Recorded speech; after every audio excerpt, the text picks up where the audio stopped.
हन्तारो यत्पादम्बुजरेणुः स्वीयानां तन्निजाचार्यां प्रणमामि मुहुर्मुहुः यदनुग्रहतो जन्तु सर्वदुःखातिगो तमहं सर्वदा वन्दे श्रीमद्वल्लभं अज्ञानतिमिरान्धस्य ज्ञानाञ्जनशलाकया चक्षुरुन्मीलितं येन तस्मै श्रीगुरवे नमः। नमामि हृदये शेषे लीलाक्षिराब्धिशायिनं लक्ष्मीसहस्रलीलाभिः सेव्यमानं कलान्वितं चतुर्भिश्च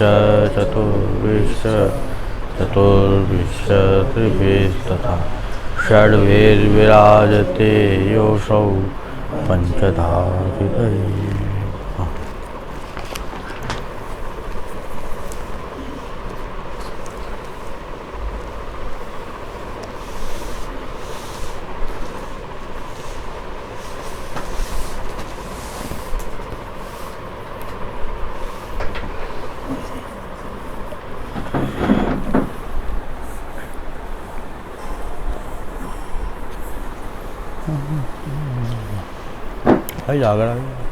आगरा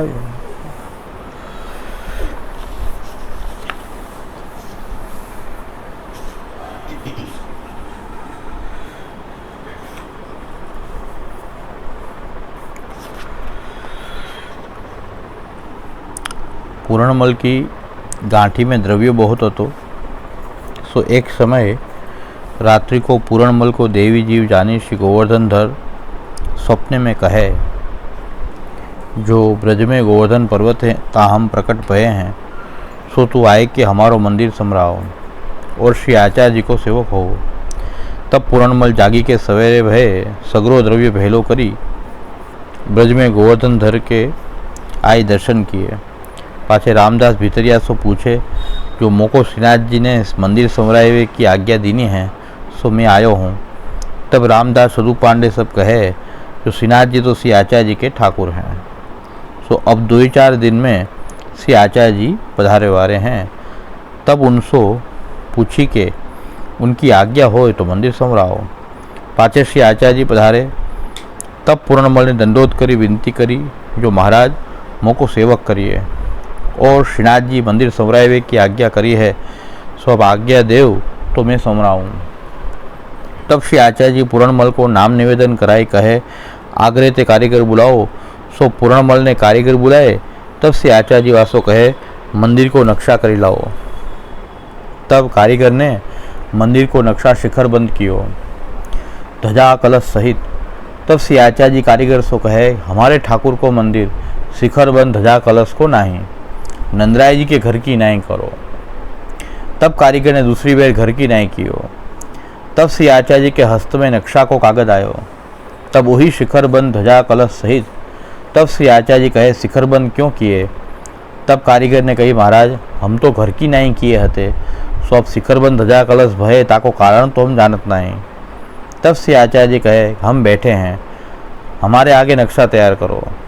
तब कारीगर ने घर की नाई जैसे श्री आचार्य जी कहे ता रीति सो कियो। जब नक्शा तैयार भयो, तब वही शिखर बंद ध्वजा कलश चक्र वे गयो। तब श्री आचार्य जी जाने, जो श्री ठाकुर जी की इच्छा यह है, जो जगत में पूजाए बहुत जीव उद्धार करेंगे, सो देवालय की रीति यहाँ राखनी उचित है।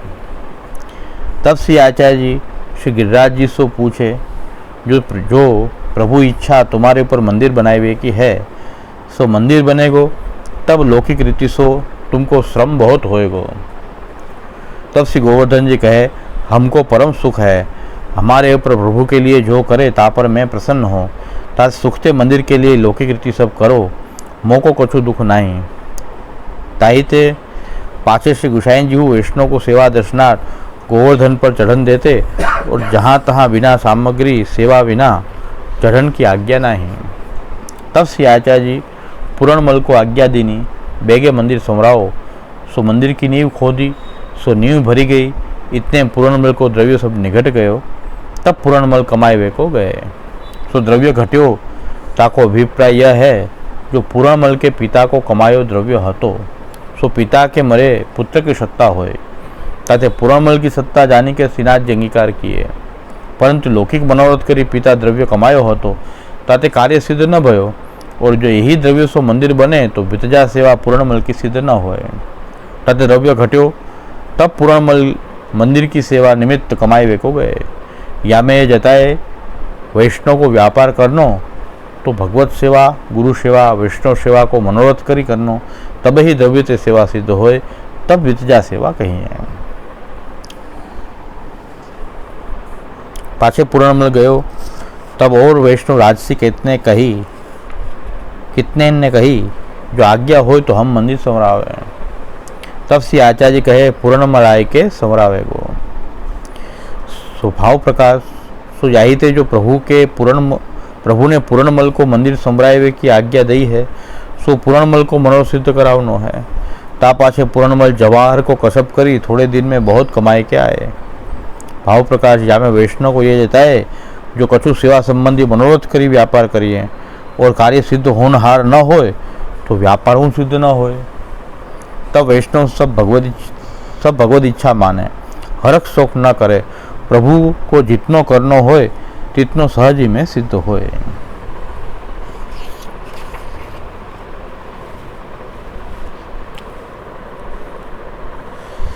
आमां तो एक मोटू वस्तु ए छे के श्रीनाथजी विषे एक मोटी भ्रमणा बधाने एम छे कि श्रीनाथजी जे छे ए समग्र पुष्टिमार्गीय वैष्णवना ठाकुरजी छे।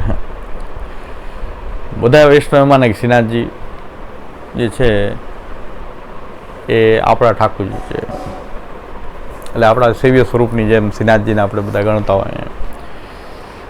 એનાથી આગળ વધીને અત્યારે તો સમગ્ર સનાતન ધર્મ ના કોઈક દેવ છે શ્રીનાથજી, એ પ્રકારથી શ્રીનાથજીની પૂજા અર્ચનાનો પ્રકાર કરવામાં આવ્યો છે। એનાથી પણ આગળ વધીને સનાતનીઓ સિવાય બીજા કોઈ અંદર આવવું ને એવો પણ ત્યાં નિષેધ નથી। ત્યાં તો વિધર્મી કોઈ પણ આવી શકે છે। જગન્નાથજીમાં હજી સુધી કોઈ પણ સનાતની સિવાય કોઈ પણનો જગન્નાથજીના મંદિરમાં પ્રવેશ નિષેધ છે। ઇન્દિરા ગાંધી વડાપ્રધાન હતી તો પણ ના પાડી દેવામાં આવી। વડાપ્રધાન તરીકે ઇન્દિરા ગાંધીનો ત્યારે તો જમાનો કટોકટી વખતમાં, પણ જગન્નાથજીના મંદિરમાં એ પારસી સાથે લગ્ન કરેલા હોવાથી એ સનાતની એને માનવામાં આવ્યા નહોતા, અને ઇન્દિરા ગાંધીને પણ જગન્નાથજીના મંદિરમાં ના પાડી દેવામાં આવી હતી। એક ફોરેનર આવીને અંદર ક્યાંય ઘૂસી ગયા હશે તો એ દિવસે જગન્નાથજીનો બધો જ સામગ્રી, ભોગ, પ્રસાદ એ બધું જ છોડાવી દેવામાં આવ્યું, અને આખા મંદિરને ફરીથી ધોવામાં આવ્યું, અને એક ફોરેનર અંદર ઘૂસી ગયા। કોઈ પણ ફોરેનર, અંગ્રેજો કે આને કોઈને પણ જગન્નાથજીના મંદિરમાં પ્રવેશ નથી। એ દેવાલયની પણ એવી મર્યાદા જે છે કે આ સનાતનીઓનું દેવાલય છે, સનાતનીઓના ઠાકોરજી છે, તો ત્યાં કોઈ પણ વિધર્મીનો પ્રવેશ જગન્નાથજીમાં, અને એ દિવસે બધી જ સામગ્રી ફેંકી દેવામાં આવી। લાખો રૂપિયાની સામગ્રી રોજ થાય છે। સૌથી મોટું, દુનિયાનું સૌથી મોટું રસોડું કહેવાય છે જગન્નાથજીમાં જે રસોઈ બને છે, દુનિયાનું સૌથી મોટું રસોડું છે। આખા દિવસમાં એટલું સખડી રોજ સિદ્ધ થાય છે, એ ભોગ અને એટલો પ્રસાદ એ બધું જ છોડાવી દેવામાં આવ્યું। ખાલી અંદર આઈડા, આપણે તો કહી દઈએ કે આઈડા ક્યાં હતા, મંદિરમાં પ્રવેશ કર્યો અને ખ્યાલ આવી ગયો કે ભાઈ ફોરેનર આવી અંદર એને પ્રવેશ કર્યો, એ દિવસે બધું જ છોડાવી દેવામાં આવ્યું। તો શ્રીનાથજીમાં તો આ મર્યાદા શ્રીનાથજીમાં તો નથી। આ મર્યાદા પણ રાખવામાં નથી આવી કે સનાતનીનું પૂરતું હોય એવું નહીં, ગમે એવી ધર્મી આવી શકે, એની ભેટ પણ લેવાઈ જાય, એની સામગ્રી પણ શ્રીનાથજીને ધરાઈ જાય। તો શ્રીનાથજીમાં જે દેવાલયની જે સનાતન ધર્મની મર્યાદા છે એ પણ શ્રીનાથજીમાં તો એ પણ નહીં। તો હવે આ મર્યાદા માર્ગે નહીં, પુષ્ટિ માર્ગે નહીં, તો એ તો કેવલ પછી એને પ્રવાહ માર્ગ જ કેવો પડશે। પછી બચ્યો શું? હવે હું બોલી દઉં કે પ્રવાહ માર્ગ, તો બધાને વાંધો આવી જાય, ભાઈ મર્યાદા એને હોય, પુષ્ટિ ન હોય, પછી બચે શું? એટલી બુદ્ધિ ન ચાલે કે આ આવું બોલે છે શ્રીનાથજી માટે, આવું બોલે, એક જ જણો આવું બોલે છે, પણ મેં કીધું કોઈ મર્યાદા માર્ગની રીતનું પણ મેળ નથી બેસતો ને પુષ્ટિ માર્ગની રીતમાં નથી મેળ બેસતો. અત્યારે તમે ચલાવી રાખ્યું છે શું છે, તો પછી પ્રવાહ માર્ગ જ કેવો પડશે. આ સમજ આપણને. પણ સૈદ્ધાંતિક સ્વરૂપ શું છે શ્રીનાથજીનું? આ તો અત્યારનું વિકૃત રૂપ આપણી સામે છે. ઘણા કે દેવાલય છે, તો પણ દેવાલય તો દેવાલયની મર્યાદા તો હોવી જોઈએ. અને ગુસાઈજીનો તો પછી ગુસાઈજીની આજ્ઞાનો ભંગ કરવો.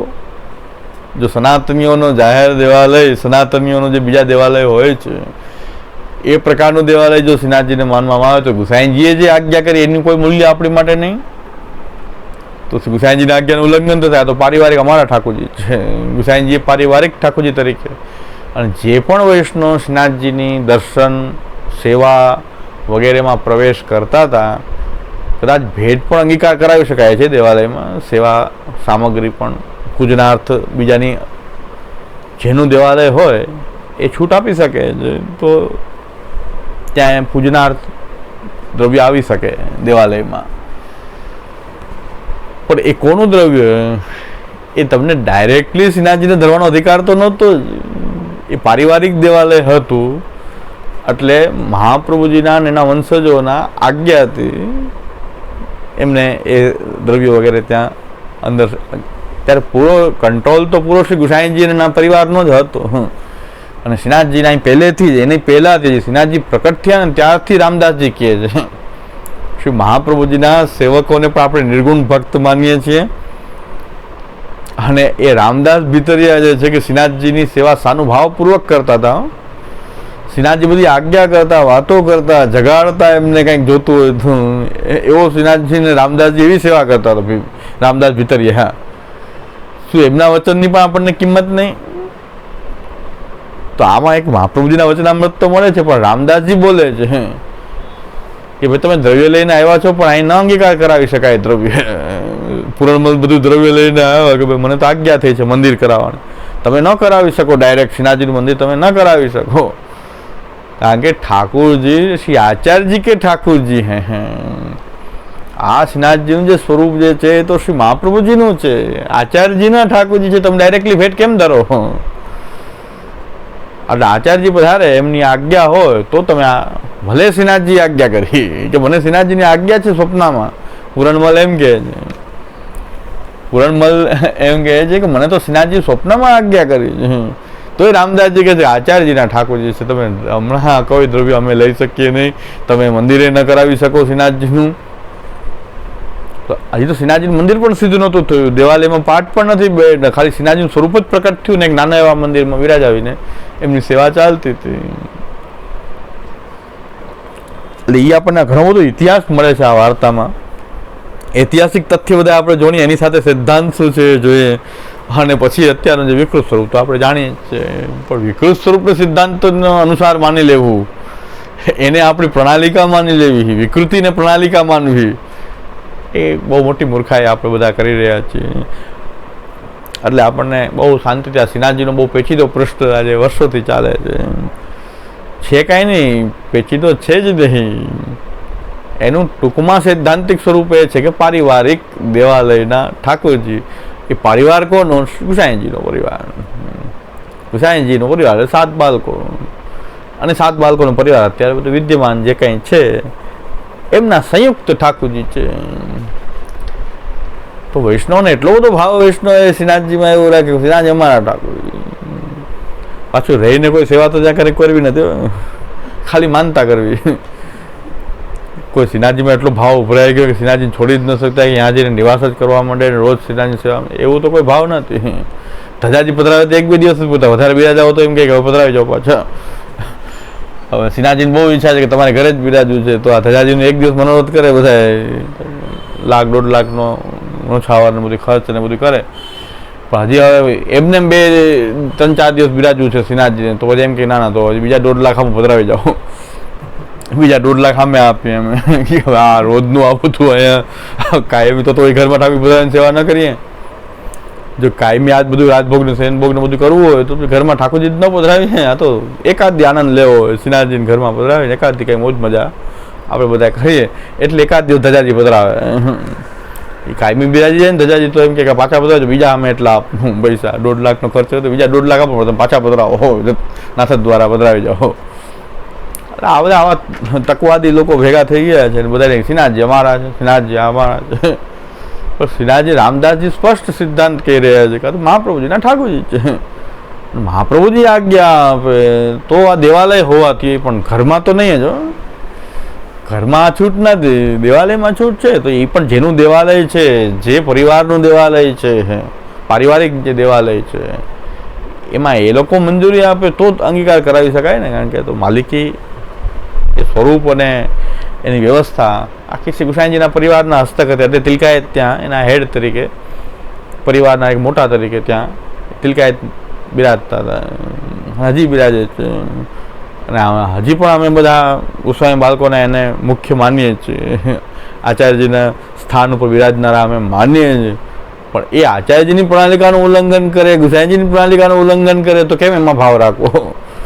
અને એ જાળવતા હોત, એની જાળવણી માટે તો રાખ્યા છે ને, તિલકાયત તમે મોટા બનાવીને રાખ્યા છે, તો મહાપ્રભુજી ગુસાઈજી જે પ્રણાલિકા કરી છે એની જાળવણી માટે છે. તમે પોતે જ ભંગ કરો તો તમે અમે એવો ભાવ કેવી રીતે રાખી શકીએ તમારામાં કે તમે એ શ્રી મહાપ્રભુજીની જગ્યાએ એ આચાર્ય સ્થાનની ગાદી ઉપર એનું પ્રતિનિધિત્વ કરો છો? એ કેવી રીતે માની શકાય? એટલી જ આશા એટલી જ છે કે શ્રી ગુસાઈજીએ જે પ્રણાલિકા આ અંતમાં જે શ્રીનાથજી માટેની જે વ્યવસ્થા કરી છે, એણે તિલકાયત મહારાજ એ વ્યવસ્થાને જાળવવા માટે બંધન કરતા, એમને બંધન કરતા છે. ગુસાઈજીના વચનથી મોટા તો નથી ને તિલકાયત, આમ બધા આમાં પરિવારના એને મોટા માનીએ, પણ ગુસાઈજીથી મોટા તો કેમ માનવા ને? ગુસાઈજીથી મોટા તો નહીં માની શકાય. રામદાસજી કીધું આ તો આચાર્યજીના ઠાકોરજી છે. તો વૈષ્ણવમાં વિવેક રાખવું જોઈએ કે આપણા ઘરમાં જે મહાપ્રભુજી ઠાકોરજી પધરાવી દે છે એ ઠાકોરજી જ આપણા શ્રીનાથજી છે. અને લીલાના સ્મરણ તરીકે કે શ્રી મહાપ્રભુજીના ઠાકોરજી તરીકે આપણે શ્રીનાથજીનું સ્મરણ કરીએ છીએ. શ્રી મહાપ્રભુજીના ઠાકોરજી તરીકે એનું સ્મરણ કરવામાં આવે. એક વૈષ્ણવ મારી પાસે પડી ગયો હતો, ઘણા વખત એને મારી યારે ચરફળ કરી. એ કે મારા ઠાકોરજી મારા છે ને શ્રીનાથજી મારા છે. મેં કીધું કાલ તો કોકના બંગલા તમે એમ કહો મારો છે, તો એ ભાવ ક્યાં સુધી ટકી શકે? ગમે એની મિલકતને એમ કહો મારી છે.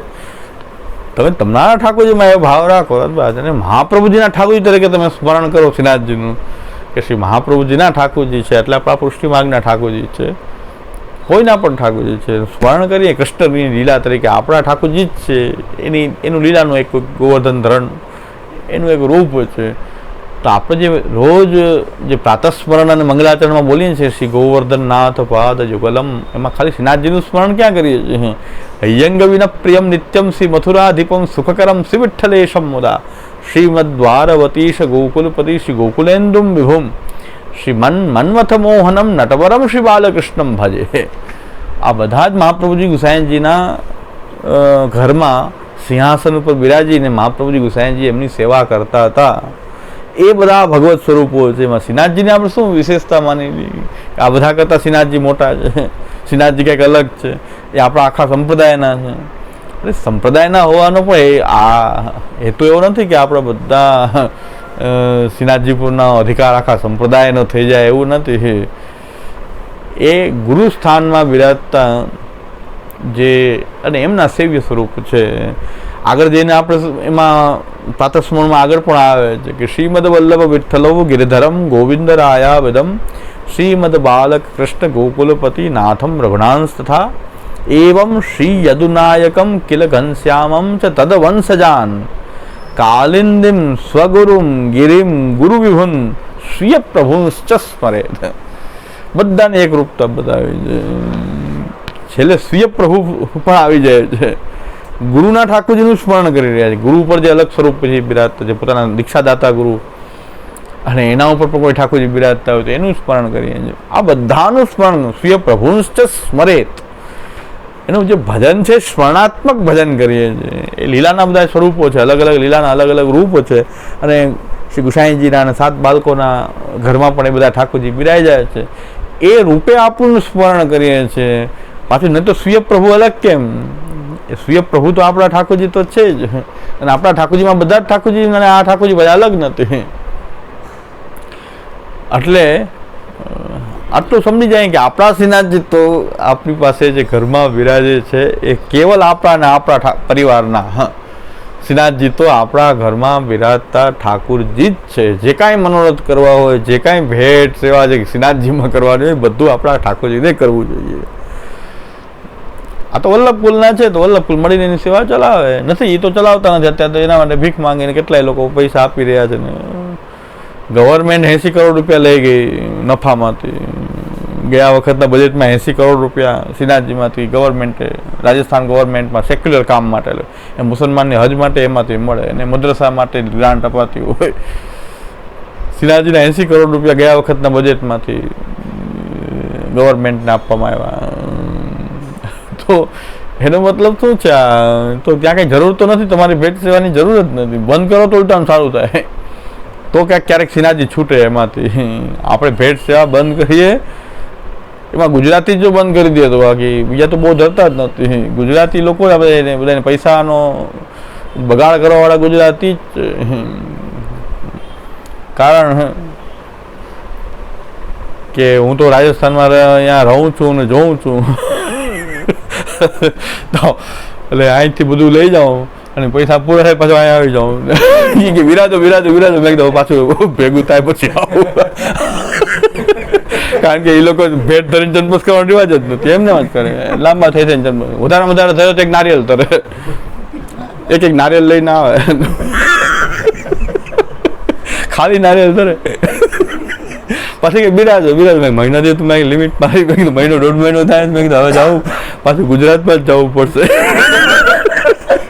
બાકી તો હવે મેં કીધું ગુજરાતી ખાલી ભેટ ધરવાનું બંધ કરી દે શ્રીનાથજીમાં, ગુજરાતી લોકો જ બંધ કરી દે તો ગવર્મેન્ટ પાછું આપણને સોંપી દે શ્રીનાથજી કે હવે આ તો કાંઈ આવક છે નહીં તો શું કરવું, આ શ્રીનાથજીને રાખીને શું કરવું. આ ગુજરાતી લોકોનો મેઇન રોલ છે આ પૈસા ધરવામાં. એ તો મને બરાબર રાજસ્થાનમાં રહેવાથી સમજાઈ ગયું. કે બિરાજો આપકો ઘર है, आप क्यों बिराजते नहीं हो? मैं कहा भाई तो घर तो ठीक है. डेढ़ महीना 1.5 મહિના ઘણું. બહુ ભેટ ધરવાળા હોય તો કાં પહેલે દિવસે ધરે ને પાછી એમ દેખાય વિજય થવાના ત્યારે ધરે. પાછી વચલે તો નહીં જ ધરવાની. એમ રોજે રોજ કે 10 રૂપિયા 5 રૂપિયા ધરે એવું એ રિવાજ જ નથી ત્યાં. ઠાકોરજી નામે તો આપણે કાંઈ લેતા જ નથી. ત્યાં બોર્ડ જ મારેલું છે કાંઈ કોઈ ભેટ પુષ્ટિ માર્ગનું એક જ વલ્લભકુલનું કદાચ ઘર છે, એમાં લખ્યું કોઈ પણ પ્રકારની ભેટ અહીં ધરવી નહીં. ત્યાં બોર્ડ મારેલું છે અમે કિશનગઢમાં કે કોઈ પણ પ્રકારની ભેટ અહીં કરવી નહીં. કેવલ તનપસ કરીને જે ધરો એના સિવાય કોઈ અહીં ભેટ મંદિરમાં કે મહાપ્રભુ સન્મુખ કે કાંઈ ધરવું નહીં. મહાપ્રભુજીને પણ ન ધરવી. પણ ત્યાંના વૈષ્ણવ મને કહે છે, વાત સાચી છે. મને કે શ્રીનાથજીમાં જે બગાડ, મને કે આપના બધા ગુજરાતીઓ જ કહી રહ્યો છે. એ વાત સાચી જ છે. કારણ કે તમે તો ધરતા નથી.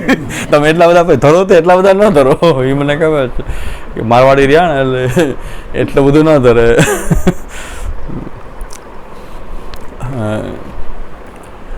એટલે ગુજરાતી લોકો જો ભેટ ધરવાનું શ્રીનાથજી બંધ કરી દે, થોડા ટાઈમમાં શ્રીનાથજી પાછા કદાચ આપણને સોંપી દે, ગવર્મેન્ટ આમાંથી હટી જાય એ નિશ્ચિત છે. ગુજરાતી લોકો જ ધરી રહ્યા છે વધારેમાં વધારે પૈસા, લાખો રૂપિયા, કરોડો રૂપિયા. એ શ્રીનાથજીમાં જે કરોડો રૂપિયા ધરાઈ રહ્યા છે મોટા ભાગની ગુજરાતીનો જ દેન છે. પછી વિદેશોથી બધા ગુજરાતીઓ છે, વિદેશોથી ને મુંબઈથી ને આ બધું બધા ભેગા થઈને ગુજરાતી લોકો ત્યાં શ્રીનાથજીમાં વધારે પડતું ભેટ કરવાવાળા ગુજરાતી લોકો જ છે. એ તો ત્યાંના લોકો, રાજસ્થાનના લોકોએ કીધું કે ગુજરાતી લોકો જ મને કે આ બગાડ કરે જ બધો. એટલે તો ભેટ સેવા જે છે આપણે ડાયરેક્ટલી શ્રીનાથજીને ધરવા માંડ્યા એ પણ મોટી એક વિકૃતિ જ છે. ગુસાઈજીના સંબંધથી ત્યાં કૃષ્ણ અધિકારીની વાર્તામાં સ્પષ્ટ આવે છે કે મીરાબાઈ ભેટ ધરવા માંડ્યા, કૃષ્ણ અધિકારી ના પાડી કે મહાપ્રભુજીના સેવક સિવાય અમે કોઈનું લેતા જ નથી. બહુ તો એટલી છૂટ હતી કે ભાઈ ખર્ચો ચલાવવા માટે મહાપ્રભુજીના સેવકોનું દ્રવ્ય, એના સિવાય ગુસાઈજીના કે મહાપ્રભુજીના સેવકો સિવાય કૃષ્ણ અધિકારી મીરાબાઈને ના પાડી દીધી. અને મીરાબાઈ પાસે ફાળો લેવા માટે બધા મહંતો લાઈનમાં બેઠા હતા. કૃષ્ણ અધિકારીએ કીધું કે ના મારે કંઈ, અમે તમારું કંઈ ચાલે નહીં અમારે. એટલે એટલું ગૌરવ હતું કે શ્રીનાથજીની કંઈ ટોટો છે કે આ બીજા અન્ય માર્ગીનું દ્રવ્ય લઈએ અમે. કૃષ્ણ અધિકારી કીધું કે શ્રીનાથજીને કંઈ ટોટો છે શ્રીનાથજીના ઘરમાં કે અમે અન્ય માર્ગીનું દ્રવ્ય લઈએ તો પર્યાપ્ત છે એટલું અમારા, એનાથી શ્રીનાથજીની સેવા થવી જોઈએ. અહીં પણ પૂરણમલ દ્રવ્ય લઈને આવ્યા. રામદાસજી આ જ વાત કહી કે મહાપ્રભુજીના ઠાકોરજી છે, મહાપ્રભુજી પધારે ને આજ્ઞા આપે તો તમે મંદિર કરાવી શકો, બાકી તમે ડાયરેક્ટલી ન કરાવી શકો. અત્યારે અહીંયા કોઈ પૂછતું નથી. પોંચ ફાળામાં કોઈ તિલકાયત મહારાજ આજ્ઞા આપી કે નથી આપી, કાયમી આજ્ઞા છે, આવે લે જ લ્યો. આજ્ઞા કાયમી એવી છે કે આવે ના જ નહીં પાડવાનું, લે જ લેવાનું. તો ત્યારે તો એટલે બધા વૈષ્ણવ પોતાના ઘરમાં જે બિરાજે ઠાકોરજી એ જ શ્રીનાથજી છે. અને જે કાંઈ દ્રવ્ય અંગીકાર કરાવવું હોય તો એ પોતાના સેવ્ય પ્રભુમાં જ કરવું જોઈએ, આપણા ઠાકોરજીમાં જ એ બધું અંગીકાર એ કરાવવું જોઈએ. તો આટલું કરવા માંડીએ તો શ્રીનાથજી પણ પાછા આપણા ઘરમાં પાછા વલ્લભકુલ બાળકોના ઘરમાં પાછા એ પધારી જાય. એમાં ન પધારે એવું નથી. પહેલી આવકનો સ્ત્રોત બંધ કરીએ એટલે ટેમ્પલ બોર્ડને કંઈ શ્રીનાથજીના સ્વરૂપ સાથે કોઈ લેવા દેવા નથી, ગવર્મેન્ટને કહે ને એને આમાંથી જે પૈસા આવે છે ને એ પાછા વિધર્મમાં વપરાય છે. શ્રીનાથજીનું દ્રવ્ય આવે એને સેક્યુલર કામમાં વાપરો. સેક્યુલર કામમાં એટલે શું કે મદ્રસામાં જે દ્રવ્ય આવે કે કોઈ વકમાં કોઈ વકની અંદર કોઈ દ્રવ્ય આવે એમાંથી કંઈ સેક્યુલર કામમાં નહીં વાપરવાનું, મુસ્લિમોમાં જ વાપરવાનું. એ દ્રવ્ય તમે સેક્યુલર કામમાં કેમ ન વાપરો? ચર્ચનું દ્રવ્ય સેક્યુલરમાં કેમ ન વપરાય? કોઈ ચર્ચનું કે કોઈ પણ મિશનરીનું એમાં ન વાપરી શકાય. પણ હિન્દુના જેટલા સનાતની મંદિર હોય એનું દ્રવ્ય લેવાનું ને એની પાછું વાપરવાનું સેક્યુલરમાં. આ શું આ કોંગ્રેસે કેવો સેક્યુલરવાદ ઊભો કર્યો જ સમજાતું નથી. ધર્મનિરપેક્ષવાદ કેવો ઊભો કરી દીધો છે એ સમજાતું નથી. કે આ હિન્દુઓનું દ્રવ્ય હિન્દુમાં જ વપરાય તો વાત બરાબર. જેમ ભક્તનું દ્રવ્ય જે છે એ કેવલ મુસ્લિમોમાં જ વાપરી શકાય. તો ચર્ચનું એ ક્રિશ્ચનોમાં જ વપરાય, પછી બીજા કોઈ ધર્મમાં એ દ્રવ્ય વાપરવાનું ન હોય. પણ સનાતનનું દ્રવ્ય તો આપણે ધૈર્ય જ કરીએ. આપણું દ્રવ્ય ક્યાં જઈ રહ્યું છે એ પાછું આપણું ફરીને આપણી સામે આવી રહ્યું છે. એ દ્રવ્ય જે એ લોકો સેક્યુલર કામમાં આપણા મંદિરનું દ્રવ્ય એ પાછું વિધર્મીઓ ઉપયોગ પાછું આપણી સામે કરી રહ્યા છે. તો આપણે એના ભાગ બની રહ્યા છીએ હકીકતમાં. તો આ સમજ જ નથી આવતી. આપણે પૈસા વાપરવા ધર્મ થઈ જતો એમ આપણે તરત જ વાપરવા માંડીએ છીએ. મહાપ્રભુ સિદ્ધાંત આપણને બચાવે છે કે ઘરમાં તમારા ઠાકોરજી તમને પધરાવી દેવું છું, આ શ્રીનાથજી જ છે. અને કેટલા વાર્તાના પ્રસંગ એવા છે કે ઘરના ઠાકોરજીની સેવા કરી તો શ્રીનાથજી માયની. એક નહીં કેટલા પ્રસંગ. સેમ્પલિંગ તરીકે આપણે એક ગણાવીએ તો ઘરના ઠાકોરજીની સેવામાં જે કાંઈ કર્યું કૃષ્ણ ભટ્ટની વાર્તામાં આવશે. બંગાળવાળા જે વડાને ગોળ ભોગ ધર્યા ઘરે તો એ શ્રીનાથજી હોયગા. રામદાસજી જલેબી ભોગ ધરી, રામાનંદ પંડિત જલેબી ભોગ ધરી તો શ્રીનાથજી રોયગા. પછી 1.25 લાખનું ગુલાબ પોતાના સેવ્ય ઠાકોરજીને ધરાવ્યું તો શ્રીનાથજીનું એ મસ્તક ઝૂકી ગયું ભાવથી કે આ ભક્તના ભાવને કારણે હું ઝૂકી ગયો. પોતાના ઠાકોરજીમાં એક ફૂલના 1.25 લાખ રૂપિયા 500 વર્ષ પહેલાં 1.25 લાખનું પણ ગુલાબ જ ધરાવ્યું તો કરમાઈ જવાનું. આપણે તરત વિચાર કે ના એના કરતાં સોનાનું કંઈક ધરાવી દે તો સારું. આ તો એક દિવસમાં કરવાઈ જાય. 1.25 લાખ તો 1.25 લાખ એક દિવસમાં થોડા વાપરી નાખાય. 1.25 લાખનું ગુલાબ પણ ધરાવ્યું તો શ્રીનાથજીનું મસ્તક ઝૂકી ગયું આ ભક્તના ભાવથી. 1.25 લાખની વેલ્યુ નથી પણ સમર્પણનો જે ભાવ હતો તો હોય એનાથી શ્રીનાથજી પણ ઝૂકી ગયા. તો એ શ્રીનાથજી ઝૂક્યા શ્રી ગુસાઈજી દર્શન આપ્યા નાથ દ્વારા. અને એ તો સેવા તો ઘરમાં ઠાકોરજીની સેવા થઈ હતી. આવા અનેક પ્રસંગ આપણને એ જોવા મળે છે કે ત્યાં વૈષ્ણવ પુષ્ટિમાર્ગીય સેવા તો ઘરના ઠાકોરજીની કરવાની હોય છે. સ્મરણ બધા સ્વરૂપોનું થાય છે. લીલાના બધા સ્વરૂપો છે. મહાપ્રભુજી ગુસાઈજીના ઘરમાં બિરાઈ જાય, ગુરુના ઘરમાં બિરાઈ જાય, એ બધા સ્વરૂપોનું આપણે સ્મરણ કરીએ છીએ. અને વૈષ્ણવ પણ પરસ્પર બધાના ઠાકોરજી એક સાથે બિરાજતા તો એનું સ્મરણ કરે છે. નથી કરતા એવું નથી.